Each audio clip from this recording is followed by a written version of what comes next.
രാജ്ഭവൻ സർക്കാർ പോരിനിടെ ചാൻസലർ എന്ന നിലയിൽ സർവകലാശാലകളിൽ പിടിമുറുക്കാനൊരുങ്ങി ഗവർണർ. ആദ്യപടിയായി അധ്യാപക നിയമനത്തിൽ ഇടപെടാനാണ് തീരുമാനം. ഒഴിവുള്ള തസ്തികകളിൽ ഉടൻ നിയമനം നടത്താനും നടപടികൾ ആരംഭിച്ചു.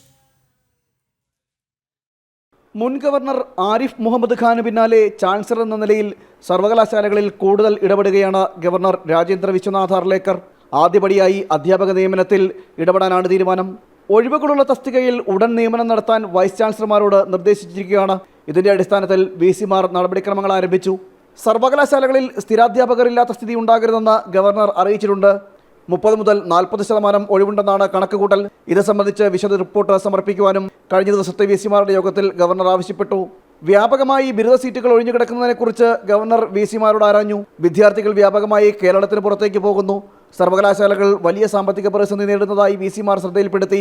3 വർഷമായി ലഭിച്ച ധനസഹായത്തിന്റെ റിപ്പോർട്ട് നൽകാൻ ഗവർണർ ആവശ്യപ്പെട്ടിരിക്കുകയാണ്. ഡിജിറ്റൽ KTU ഫിഷറി സർവകലാശാലകളുടെ ചട്ടങ്ങൾ പൂർണ്ണമായി തയ്യാറാക്കുവാനുള്ള നടപടിക്രമങ്ങൾ എടുക്കുവാനും ഗവർണർ തുടക്കമിടുകയാണ്.